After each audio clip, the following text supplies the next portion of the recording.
the nominal cause and the personal God. The subject of today's discourse is the nominal cause and the personal God.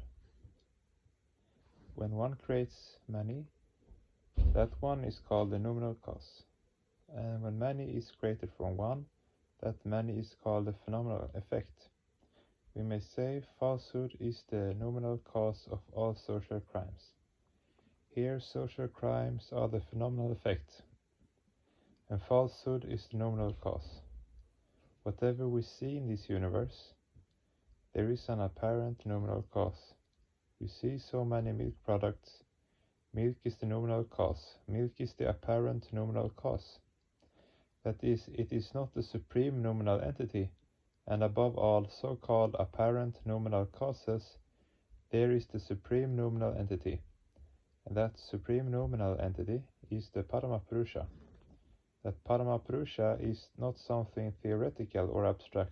That Paramapurusha is your bigger I, is your greater I, your Supreme Father, your nearest and dearest entity. Here the subject is the nominal cause. Is that nominal cause simply a philosophical figure or a figure of science, or is nothing but a profound hypothesis? Here the subject is the nominal cause and the personal God. As I told you yesterday, human approaches are of four kinds. There are four clear aspects of human expressions, of human manifestations, and these manifestations are not only extra-internal, but intra-external also. That is, the process may be from crude towards subtle, or from subtle towards crude also. When a person moves towards that nominal cause, the movement is extra-internal, and when that nominal cause comes in closer contact with his progeny, with his sons and daughters, the movement is intra-external. One may say, for him there is nothing external, everything is internal. For the jivas, for the created beings, there are both intra-external and extra-internal movements. Yes, for him there is nothing external, but here the word external has been used in the sense that the movement is external from the nucleus, not beyond the periphery of his minds, but beyond the periphery of his center of action. Similarly, the intra-external movement of human beings is from their cognitive point towards their ectoplasmic manifestation, and these manifestations take place within the periphery of that ectoplasmic body. Nothing is without, everything within. But that extra-internal movement starts from the hub of the ectoplasmic structure and moves towards the new cosmic nominal entity, towards the cosmic hub. I said last night that the movement is psychospiritual, and during this psychospiritual movement, human beings are moving towards the supreme nucleus. If they know, or if they are under the impression that this supreme entity is a philosophical figure or a figure of science, a figure just like a stool or other inanimate object, then their physical structure may move toward him, toward the nominal entity. Their minds may also move, but their sentiment will not be stirred. And just to accelerate the speed, rather for the very existence of speed, a sentimental support, a sentimental propulsion, is an indispensable necessity. Now this sentimental support must be based on rationality. Sentimentality based on rationality is the strongest force in the universe. And sentimentality without rationality takes the form of, or rather the distortion of, dogma. Now what does rationality say? Each and every particle of this universe, from a big mammoth to a small blade of grass, is of his creation, and of the macropsychic conation. Hence the relationship is that of father and children, father and his loving children, the supreme progenitor and his progeny. There cannot be more than one nominal cause. The supreme nominal entity is a singular one, so the conception of so many gods, so many goddesses, so many ghosts are all based on defective ideas. The Supreme Father, nominal entity, is a singular entity, and that nominal entity is the loving Father. One's relationship with the loving Father is one of love and affection, is a domestic relationship. There is nothing formal, no sort of formality in it. It is purely domestic, a family relationship. So the nominal cause is not just a theoretical entity, it is your Father, your nearest and dearest one. And one should not be afraid of God. One should not be God-fearing. One must be God-loving. One must not be afraid of hell, and one must not have any charm or fascination for the so-called heaven. One must know that one has come from that supreme progenitor, and the culminating point of all sorts of movements is that supreme Father. Everything cometh from him, and everything goeth back to him. The relationship is one of love and affection, and not of any fear complex. One must not say, "O God, I am a sinner." You need not say like this. It is superfluous to say like this, because whatever you did is known to him.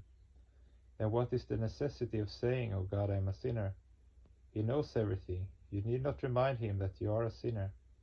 And you know, if you always think, "I am a sinner," then actually you will become a sinner, if you are not already a sinner, because what a person thinks, he or she will become like that. If you always think, I'm a sinner, then actually you will become a sinner. So what are you to think? What are you to ideate upon? That is, "O Father, I am your loving child. I was a bit misguided. Now please help me. I want to sit on your lap. I want to remain with you. I want to be an ideal boy, an ideal girl of yours. Just help me. I am very weak. You are the strongest, and you are the strongest personality." You should say like this. Why should you say, "I am a culprit, I'm a sinner, I'm a bad person"? And in the social sphere, in the civic sphere, in any other sphere of society, you may be a bad person, but for your Father, you are not at all bad. He will always try to save you and rectify you. He has got immense grace for you. So you should not destroy or distort your career by saying, "I am a sinner, I am bad." Then naturally your Father will be angry. He will say, "Oh naughty chap, I know you are a sinner. What's the necessity of saying that?" So you should remember that. The nominal cause, although it is the supreme entity in the entire universe, has a very close relationship with you. The supreme nominal entity is your loving Father. He is not the judge of a court. He is your loving Father. The relationship is purely domestic. Now, when one is ensconced in the supreme stance, in the supreme idea, one will be successful in each and every arena of human life.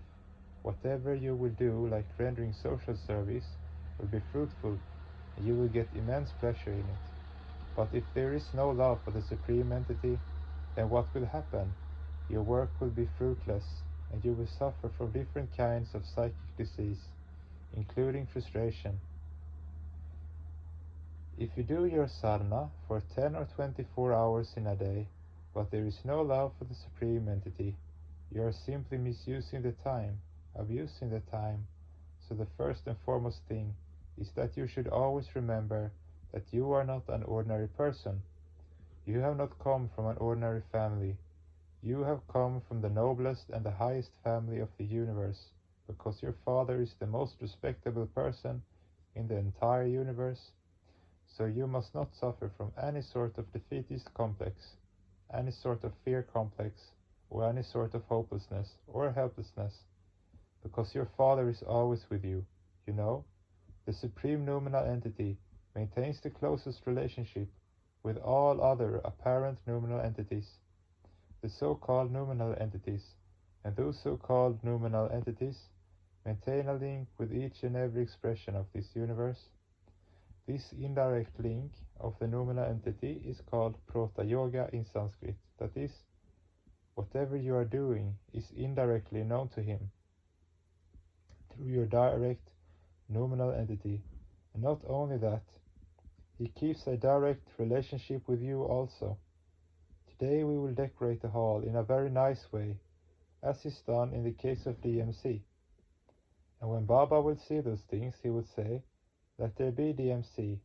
See, these things have a direct reflection, not on your apparent nominal entity, but directly on the Supreme Hub, directly on the Supreme Nominal Entity. And he would say, let me satisfy those little boys and girls by declaring a subject of discourse. The link you see is an indirect link with each and every entity through so many nominal entities, and also a direct link with each and every individual, from a mammoth to a blade of grass. So a mammoth cannot move without his grace, and a blade of grass also cannot move without his approval, and this shows that he maintains a link with each and every entity. Nobody is unimportant, nobody is insignificant, each and every existence is valuable, and the life of an old widow of say 100 years is also not meaningless. Here existence also bears certain significance. If an ordinary ant dies a premature death, the equilibrium of the entire universe will be lost. Nobody is unimportant. So you must not develop the psychology of helplessness, or hopelessness, or defeatist complex, or fear complex, because the Supreme Father, the Supreme Nominal Entity, is always with you, and that link with the individual is known as Ota Yoga. In the case of the collectivity, it is Prota Yoga. In the case of the individual, it is Ota Yoga. You are never alone, and your goal is the nominal entity, that Parama Purusha, and no number 2 or number 3 or number 4, no gods or goddesses, only the singular entity, the God of all gods. 20th of May 1979, DMC, Timmern, Germany. DMS, Timmern, Germany.